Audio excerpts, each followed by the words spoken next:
I was expecting a lot. My mother would be very unimpressed with that introduction. Yeah. Do it again. Better. Adrian, you don't want to be in here because you've heard all of these jokes before. So, my name's Andrew Hay. I am the CISO at Data Gravity, based out of Nashua, New Hampshire. I get to work in San Francisco and live in San Francisco because I wasn't going to move to Nashua, New Hampshire. So, a little bit about me. Whoa. So, Andrew Hay. Before this job at Data Gravity, I've only been there since January. I was the director of research at OpenDNS, now Cisco. Not my fault, I swear. Chief evangelist at Cloud Passage. They're still Cloud Passage. And I was a dirty industry analyst for 451 Research for, I think, 3 years. I've also worked in the trenches as a practitioner for a university in Western Canada, which was interesting, and a bank in Bermuda. And I actually did live and work in Bermuda, which sounds a lot cooler than it actually was. I was also, I think, employee 34 or something at Q1 Labs, which was acquired by IBM, and all my friends are rich. I am not. I've also written 4 books now that, judging by my statements, none of you have read, so that's awesome. And I spend an awful lot of time on planes, and I'm getting to the point now where, so I flew yesterday, and my butt's actually still sore from sitting in coach yesterday. I'm going to blame old age on that one. So, what we're going to talk about today is when I was coming up from in the trenches to where I am now, and some would probably rightly say that I did jump a few steps. Right place at the right time. So, I made a lot of mistakes, and I did a lot of things really, really wrong when dealing with managers. Some could say that it's because I'm an only child and I really like to get my way. Others might say that I'm just a jerk, and others might say that I'm just in security, so that's the way it goes. So what I wanted to do is give a presentation. I should also say that I've recently, so I have one more class to go towards a leadership and management certificate at Berkeley, and it's a lot of the things that I've learned there and have paid for, I think should be common knowledge for people in our industry without having to go pay for it. Because I'm cheap and now you can be too. So what I wanted to do is give a talk on how to work with management, how to communicate with management in a way that is going to resonate with them. It may feel dirty at first, but trust me, it gets better the more you practice. This is going really odd now. Okay, get that thought out of your head. It's really more around how to communicate in an effective way as opposed to just demanding something, not getting it, and then storming off, pouting, stomping your feet, and running away. So if you can't get what you want from your management team, from your direct superior, from the executive branch, I'm hoping that at the end of this talk you'll have a couple ideas that you can walk away with that can help you, twist that knife a little bit, but in a constructive way.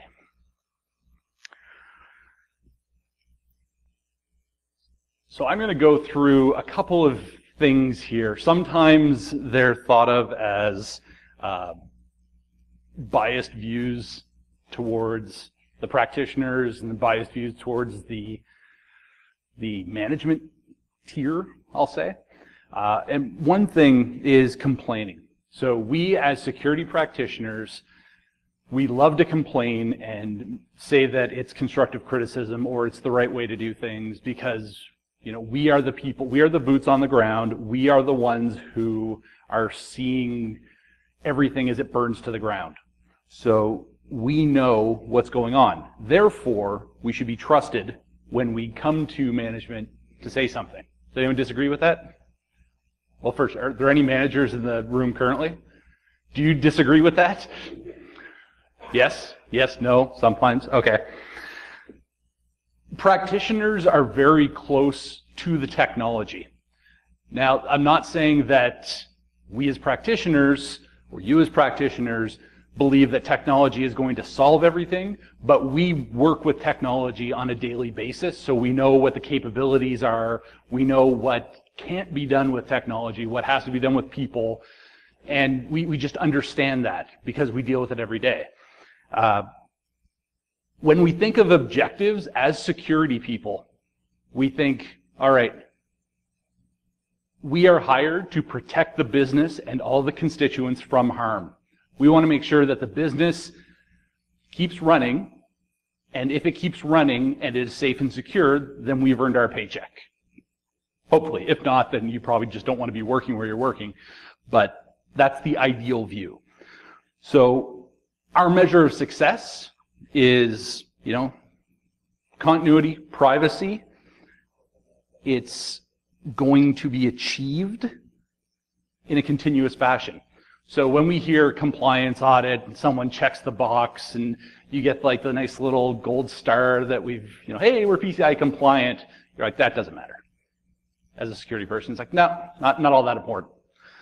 Because you know that minutes after that gold star goes up on the wall, that doesn't mean that there's an end in sight. There's no end goal. You haven't reached it. So there's still more stuff to do. Ideas, so we are very smart, we are very intelligent people. We like to communicate our ideas, sometimes not in the most effective way, hence the talk. And negotiating. Because we see ourselves as the closest people to the technology with the hands-on practical experience, we tend to think of ourselves as the authority when we discover something or when we report something, because we are the ones who are fiddling with the knobs and actually putting out the fires. Now, the management view, it's not completely different, but it's different enough to warrant different things to care or to consider and to really worry about. Complaining. So when you're a manager, one of the first things you do is learn how to complain constructively.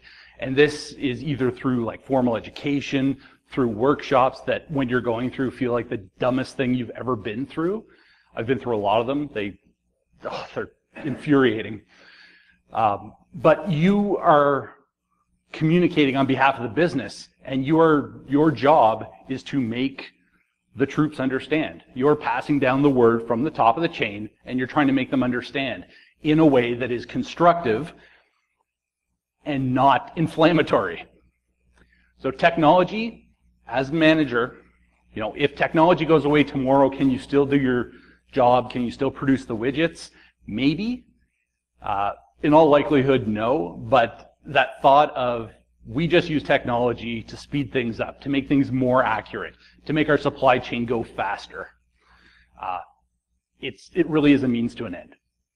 Now, in terms of objectives, managers or leaders are brought on to, like I said, communicate the business priorities down to the, walk the paper down to the engineers. Your job is really to make the business succeed and make your people successful. So sometimes those seem at ends, and I would say that's the difference between a leader and a manager. Manager is pushing stuff from point A to point B. A leader will inspire the people under them or in another team to want to move stuff from point A to point B. Job well done. Everyone goes home. Nobody gets hurt. Business keeps running. So it's not about putting the fastest, most next generation plus 2.0 whatever in place. It's making sure that the business is operational within the tolerance of the organization. And negotiating, it's not a my way or the highway kind of thing, or at least it shouldn't be. Again, differentiation between a manager and a leader. It should be when you're negotiating something from the management tier, you want to arrive at the most amicable decision for both the business and for the individual. And it's not always easy. Sometimes people just want to watch the world burn. So they'll be stubborn. So I love this picture, by the way. I made this, patent pending. So people, when they think of how managers talk, think of someone fresh out of business school. What are some of the management BS bingo card words that come up or come to mind? Anyone want to chime in? ROI, yeah. See it? That team player. Synergies. Yeah, shifting some paradigms outside of the box to collaborate more efficiencies. Yeah. Better yet, we're going to have a meeting to discuss the future meetings that we need. Drill down, yeah. And does anyone just have like a guttural reaction to hearing these things? A lot of people do. Some people just kind of tune out. I'm at the point where, it's just language. It's business language. They're going to use it. Although I still cringe at, it is what it is. What is? What is it? Or at the end of the day. Oh, you mean like today? I love screwing with people like that. Like, you mean like today, or the end of which day specifically? So if your management, and typically you'll see this the higher up the food chain you go, there will be certain words that they are used to using with their peers. So if you can become a polyglot, speak normal human English, and speak some of the management tier, I so don't want to say bullshit over and over again, but it's not. It's a higher level of language. So if you think of programming languages, who here knows assembly? One person? Really? Well, see, that was kind of like, at one point you knew assembly? I know 6800 assembly. So practical in this day and age.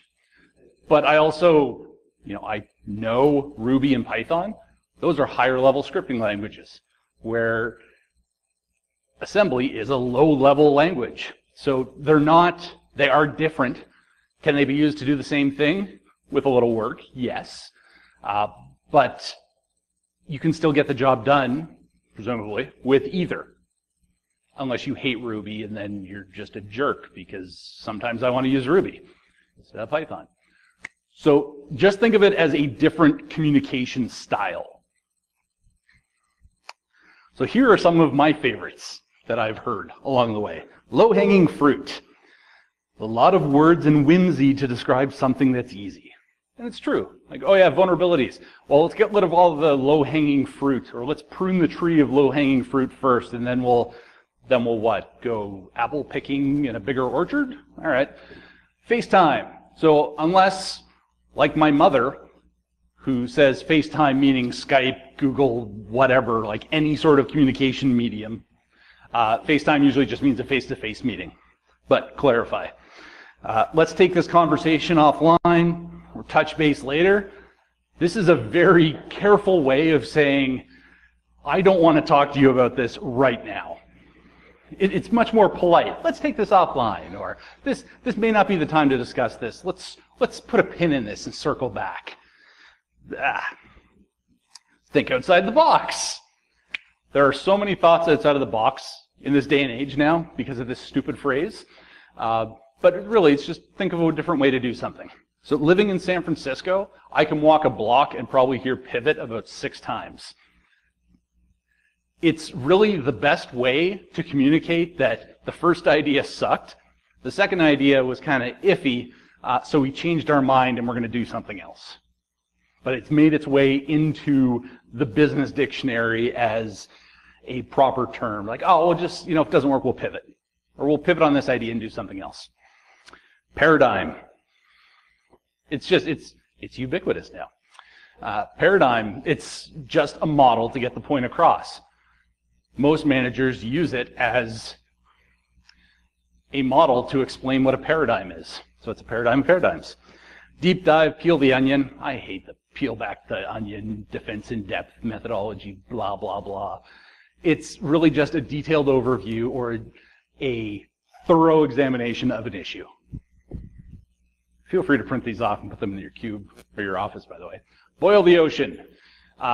If you work for a product company, especially one that does development, this will come up a lot, especially with product managers or product marketing folks, because they don't want to boil the ocean. They just want to succinctly deliver the synergies required in order to enable the business to succeed in their hockey stick growth. So, boil the ocean. Hey, let's not try and do absolutely everything. Let's just pick off some of the really good things to do. Is anyone playing Pokemon right now, by the way? Aw, should we go outside under a tree and have Pokemon talk? All right. So, move the needle. We want to move the needle. We need to really disrupt things. And I should have put disrupt on there too. But move the needle. We want to make things better. Make it have an impact. End of the day, again, I already told you, and I probably threw up my mouth a little bit when I said it. They don't mean the physical end of the workday, but it is still fun to screw with people if they say at the end of the day. Back burner, let's put it on the back burner, meaning, again, polite way of, let's not talk about this right now, because whatever I'm talking about is far more important than what you're bringing up right now. Ideate. Has anyone heard that used? This is one of the newer ones. You know, form an idea. Not, let's discuss an idea. It's like, we should ideate that problem. Really? All right. Pardon me? Yeah. Or confab. Obviate is another one. So as an analyst, I read a lot of these words, or as a former analyst, I've read a lot of these words in other people's reports, and I just kind of shudder, like, oh, the copy desk thinks you're a god because you use all these great words from business school. So obviate, you need to obviate the need for X. We'll remove it. Leverage. I'll be honest, I use leverage quite a bit because, you know, it's just enabling something. And it's a lot smaller word than some of the other things that you could use. Buy-in. We got to get buy-in for this project. Well, no, you just have to obviate the need for it. See? So those were the good words, you know, and I use the term loosely good. I'm going to go over some of the bad words from a career-limiting move standpoint that I've gone through and I've experienced over the years. Never tell your boss that you can't or won't do something. It's an emotional response, and you're just, you know, you're shooting from the hip, saying, no, can't do it. Overworked. No, I don't want to do that. That's stupid. That's dumb. Oh, I used, good tie-in. So, yeah, don't use them together either. So, if you can't do something, and I'll show you how to communicate it a little bit better, and really the optimal way I find that works, because it kind of twists the minds of the people that are trying to get you to do something. If you say can't or won't, you're immediately labeled as not a team player. And it's something that's very hard to shake. It's easy to get on the shit list. It's very hard to get off the shit list. And if anyone is sensitive about language, I was in the Navy, and I'm not going to apologize for that. And my CEO swears like a sailor, so she swears like a sailor. So they're stupid. Never say an idea or someone is stupid. We should go buy X vulnerability scanning software. That's stupid. We can just use open source tools. What a dumb idea. Again, an emotional response. It's not something that you should be saying because you're insulting the person. You may not, it might just be something that you're used to saying, like on Twitter. And just so you know, Twitter and real life, two different mediums. You can say, yeah, I know. Weird, huh? Also, Pokemon, not real. Yeah. Yeah. If you go and try and throw balls at a dog or something, well, one, you're going to get punched in the face, and two, it'll probably be me. So don't tell people their ideas are stupid. The real master way of doing this is to convince them that your idea is the better idea. The PhD level way is convince them that your idea was their idea and is an awesome idea. So it makes them feel like they're geniuses. And you tell them so. So instead of telling them that their idea is stupid, you're telling them that their idea that they came up with, that you had the privilege of listening to, was the best idea you've ever heard. That's a good way to get back off of that list. So wrong, bad idea, wrong idea. Nobody likes being told that their thought was not the right way to do something. And it's just hardwired into us. So unless you are a complete introvert or a sociopath, this usually won't really faze you too much. If you are a complete sociopath, there's other problems in the business world. You're probably an executive, so in sales. So I wouldn't worry too much about that. One of the ones that I really want to communicate to you is if you've been asked to explain something, never start your sentence with "I feel" or "I believe," because that's, another whimsical word that doesn't have a lot of, there's no point to it. There's no impact. You're not really saying,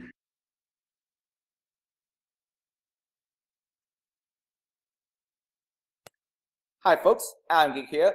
Unfortunately, we had yet another problem with the Avamedias. I am looking into something else, and sorry for adding a little bit of extra commentary to Andrew's video, but he's sitting right next to me anyway, so he can put his own input in and what he thinks of Avamedia and various video capture devices. Can everybody say thanks, Avamedia? Thanks, Avamedia. Anyway, video should resume again at the 27-minute, 48-second mark. Sorry for the inconvenience.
not, just to let you know. Spoiler alert, it's probably not that important. So do a cost-benefit assessment. Is what you're asking going to burn political capital that you want to use later? And should you be spending that capital? Or should you just hang on to it? You should also, can you go and discuss this with your superior, with whomever you're trying to go to, and can you do it in an emotionless way? Can you communicate facts? Can you communicate really the raw data and the problem without going in there like an impetulant child? Most of the time you can't. So that's usually the stop point. Like, okay, I'm going to go take a walk, count to 10, whatever, and then I'll come back and I'll see if I can do it again. Consider the management point of view. This is probably the biggest challenge that we as practitioners and you as practitioners will have, because you are most of the times you are so far removed from the executive branch or the decision makers, and you feel that you're just a cog. Well, you know what? A whole bunch of cogs need to turn in unison in certain ways in order for the business to operate. So you need to step back and say, okay, is what I'm asking for, what I'm demanding, is that something that's going to negatively or positively impact the business? Is it going to make me happy? Is it going to make all of my peers happy? Is it going to make our customers happy? And it's hard, because if you've never thought that way before, it's an outward way of thinking of things, because really it's an insular kind of thing when you're sitting behind a keyboard at 3 in the morning trying to fix a firewall rule for some reason. So you think, oh, okay, well, if I get this firewall rule working, what's the business case? Well, they don't have to pay me another hour, or I don't get vacation for another hour. I can go home and go to bed, see my wife and kids, play with my dog. That's not what is best for the business. Sorry, hang on here. There we go. And this is a big one. Decide what your boss should be doing. So I'll let you in on a little secret. The higher up the food chain you go, even though it may not look like they are busy, but those people are extremely busy. So just like reporters, and I saw someone, I think Nick Selby put it on Twitter this morning, that journalists are not miners, they're metal workers. They will build whatever you give them. And it's the same thing with management. If you give them ideas, they'll start constructing what the right course of action is. If you give them the course of action, hey, you've just saved them a whole bunch of time. So if you can try and figure out what you want your boss to do and then construct the paths and the argument to get them to do it, you're making their jobs easier, because they don't have to make those decisions, and they may look to you and say, okay, this person actually gets it. Or doesn't get it because it's a horrible idea, but you know what? Think it through and take a chance. So build a business case. I learned this very early on. So does anyone work for a company that just flat out refuses to send them on training or to conferences that you think is, that you personally think is good for you to grow? One person? 2 people? 1.5 people? Okay. So times have changed, apparently. So when I was at Q1 Labs, we didn't get to go anywhere unless it was local in the city, because it's not something that the company wanted to invest in. So travel, training, you were hired to do a job. It was even worse in Bermuda, because you were hired to do that specific job. And if you went above and beyond that job, there was actually a hotline that Bermudian locals could call to say, hey, this guy's going outside of his job requirements, and you could have your work permit revoked and be deported. Good times. Good times. Beautiful paradise not to work in. So what I learned is, when I was at Q1, was how to create a business case.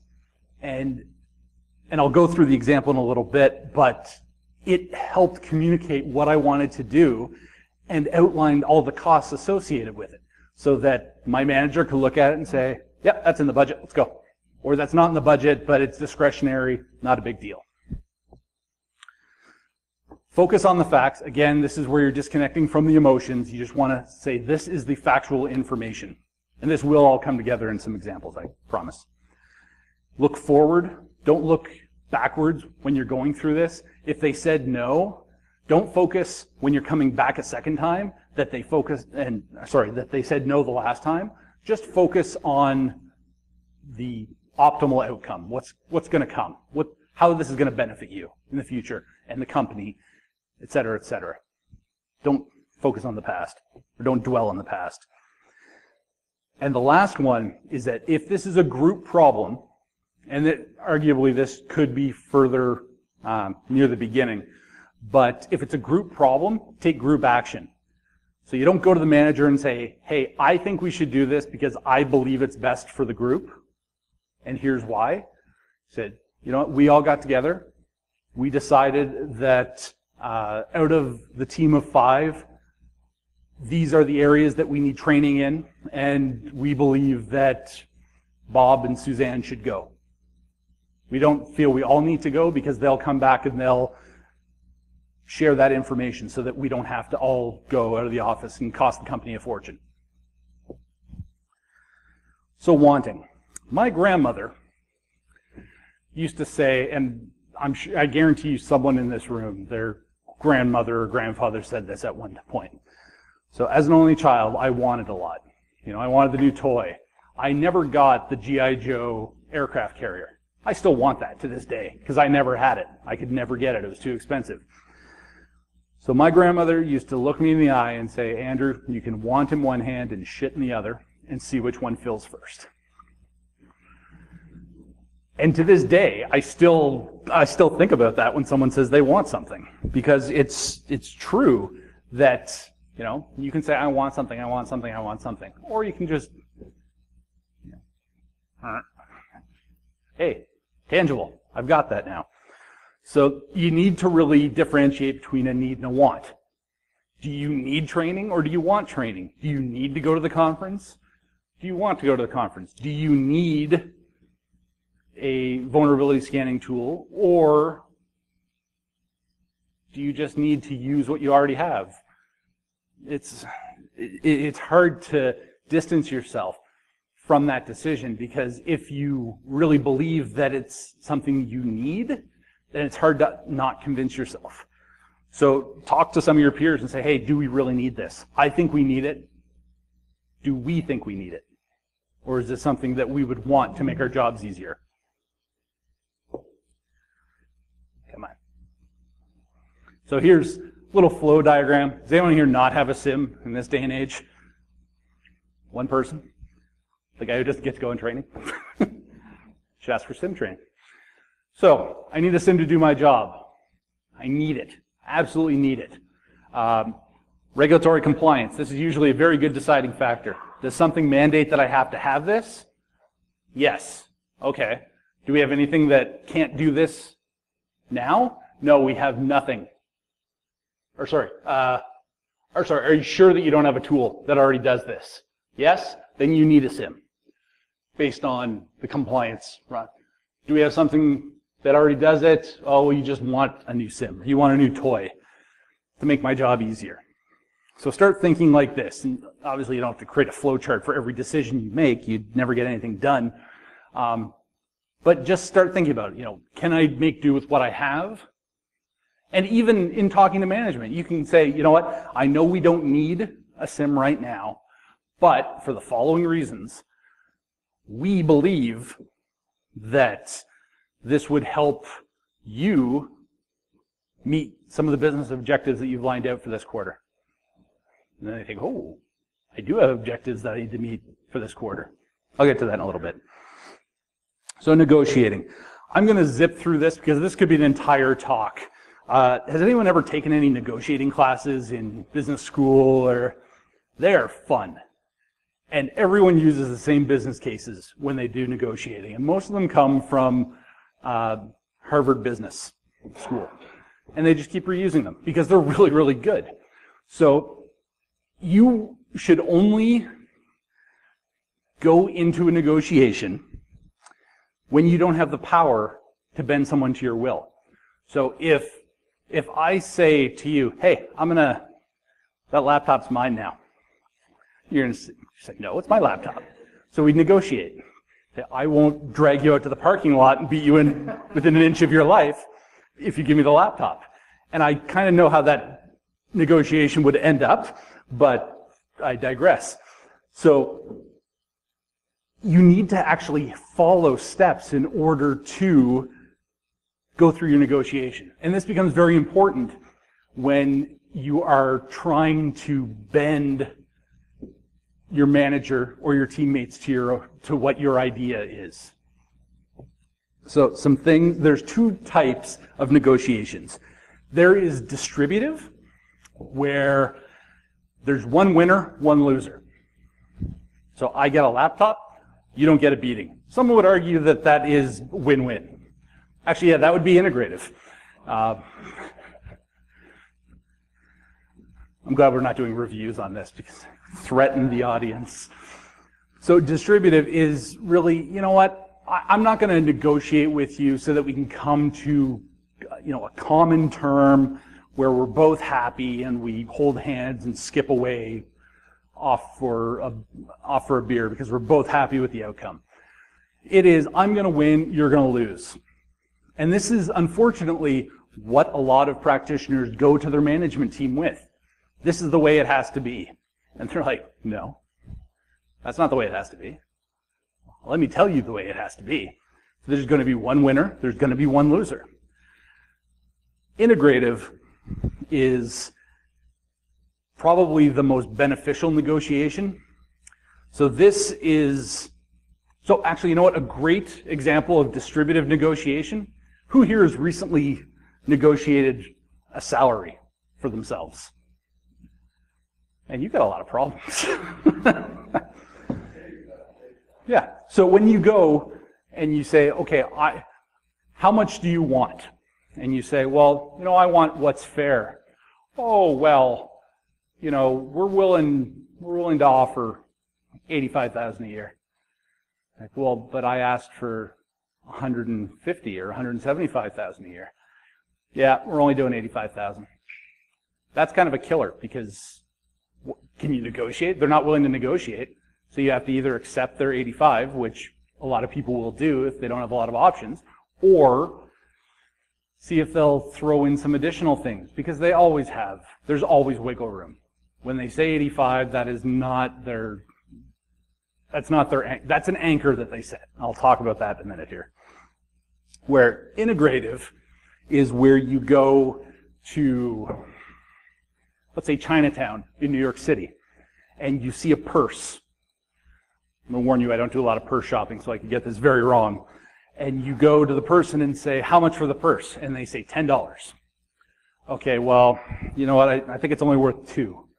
Are you crazy? This is the best purse in the world. $8. I give it to you for $8. Well, I saw this purse around the corner, actually at every single store. $4.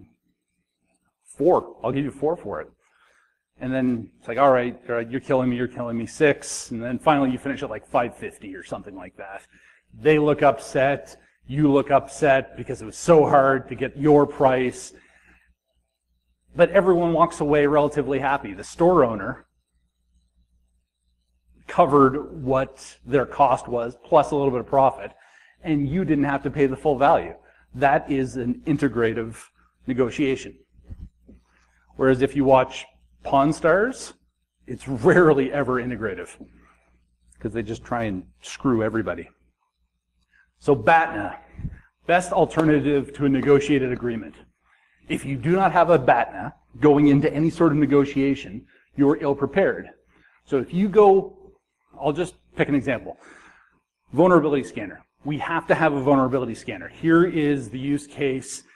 We need $250,000 in order to buy this for our capabilities. So if you go in knowing that 250 is the lowest that you need to actually get in and play, then you kind of screwed yourself on the anchor, because, and I'll get to anchors in a moment here, it's either going to be a take it or leave it, because you've put the price tag so low that if they say no, you've got nowhere to go. You can't just say, oh, you know, well, we can do it for 50. That's why anchoring becomes, actually I'll skip ZOPA, that's just a pain in the ass. Come on. So you know what, I don't think I talk about anchors here.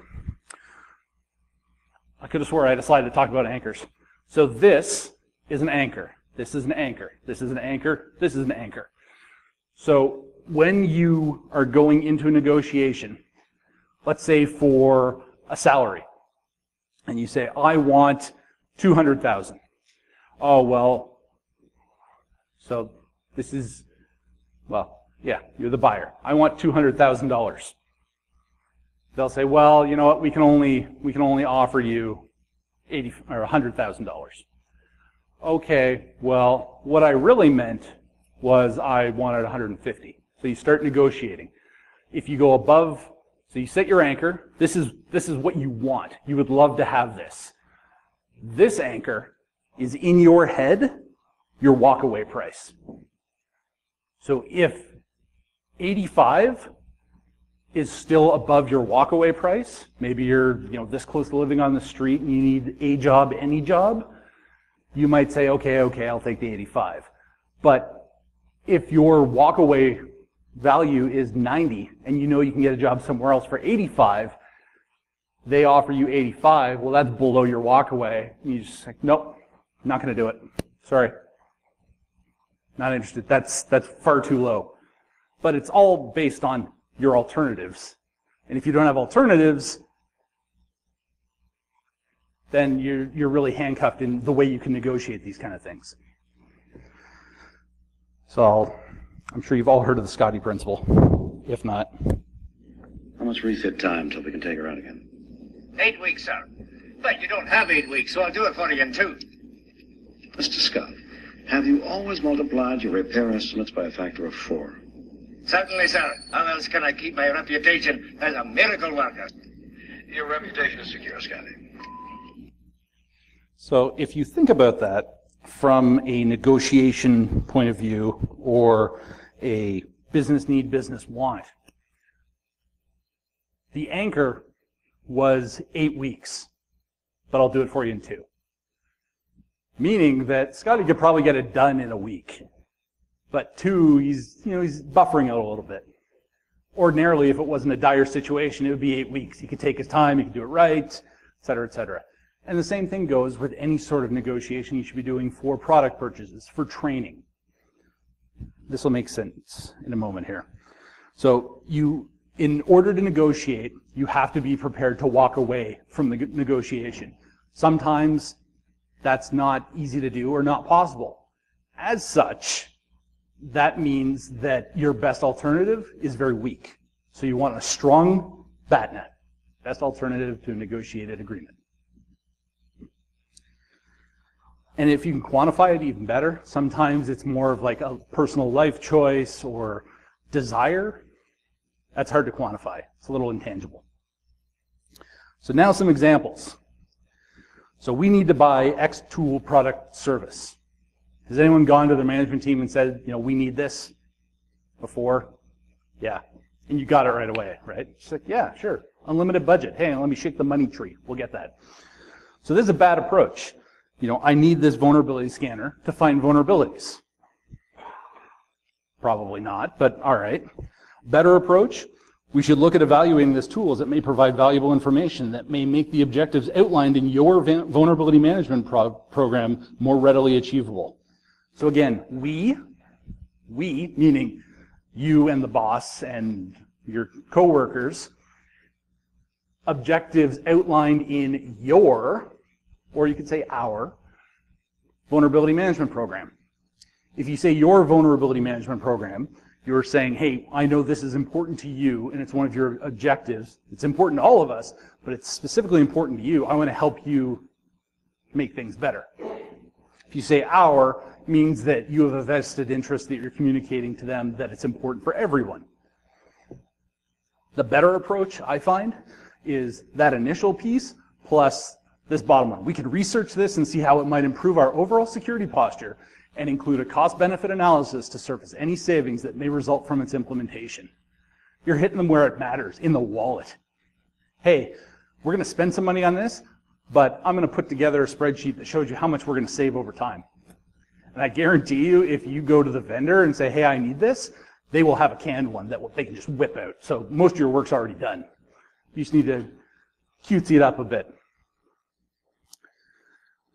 I can't, I'm too busy. This actually happened to me yesterday when I asked someone for help. I can't, I'm just too busy. So then my CEO messaged me and said, well, why can't this person do this?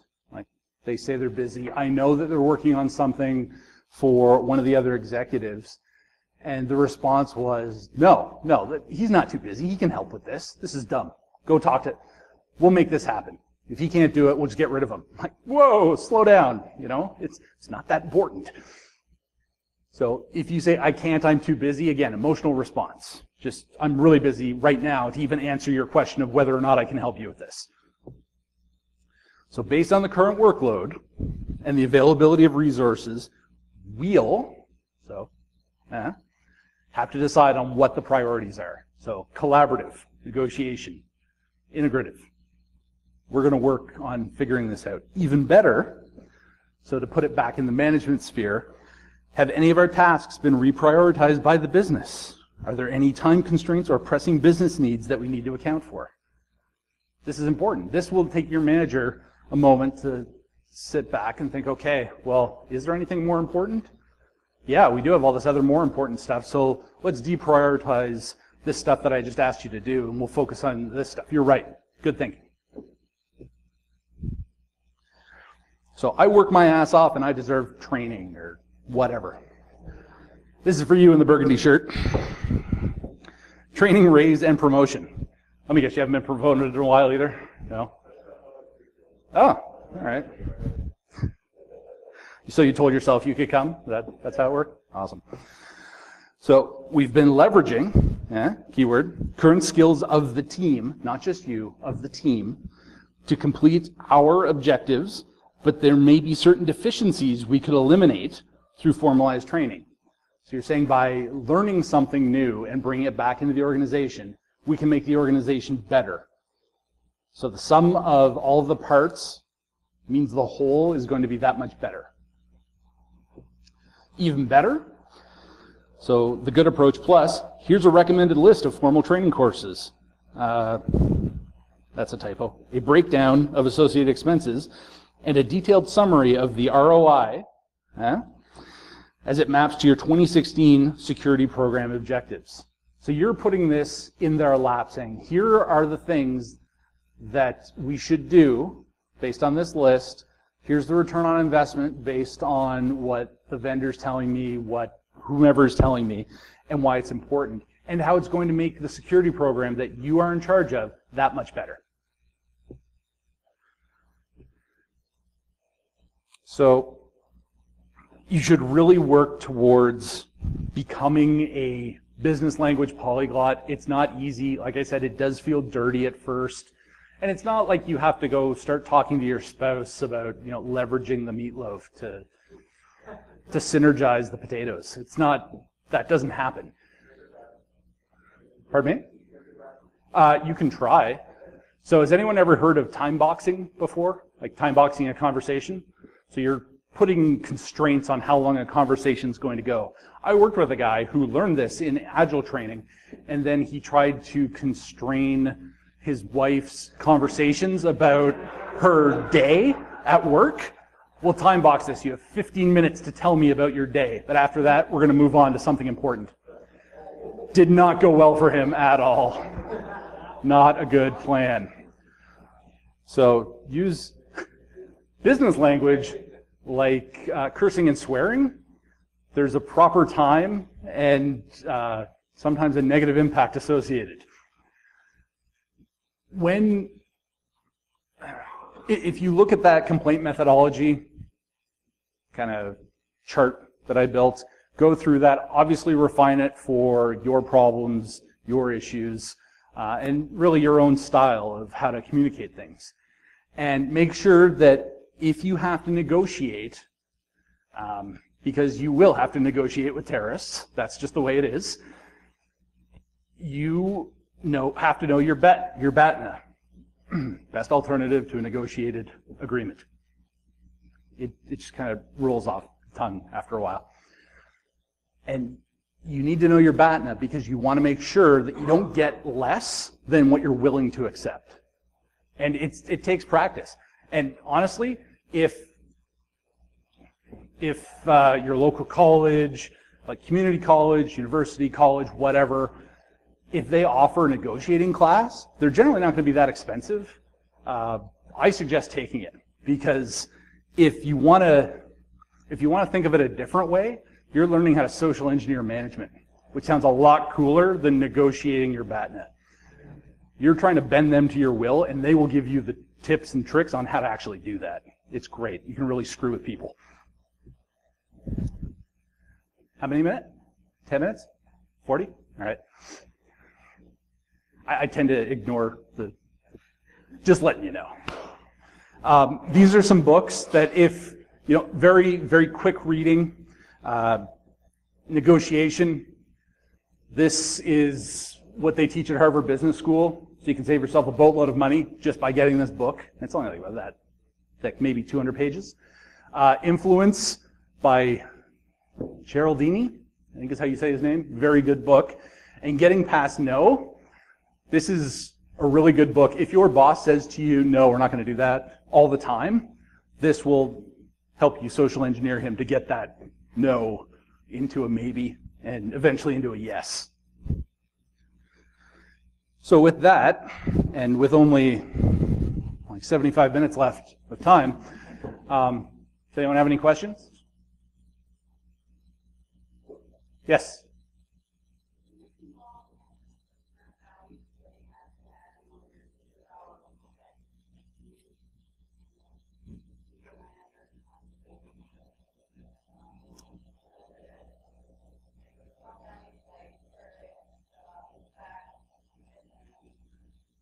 Yeah. Well, yes. So my last class in my certificate program, it's predominantly focused on emotional intelligence, and I just kind of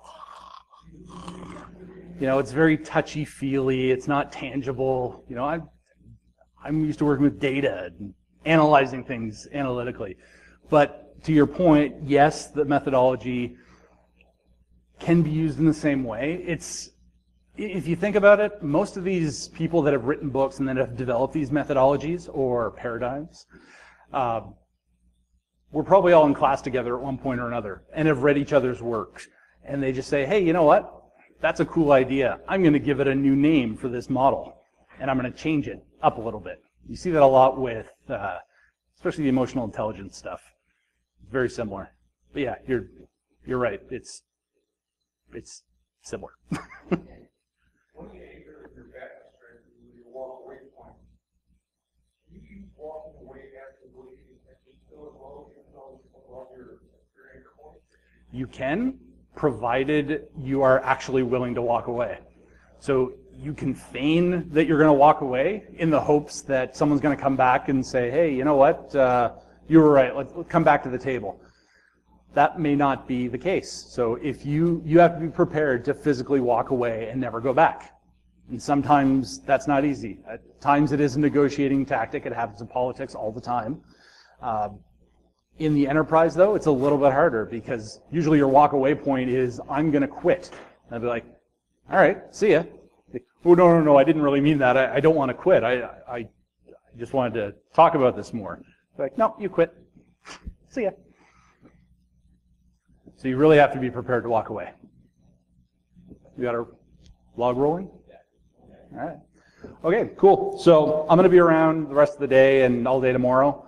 If you have any questions, please feel free to stop me. Hope you enjoy this. A little bit heavy after lunch, but if you had Taco Bell, it really wasn't much. It wasn't really food either. So, yeah. All right. Thank you.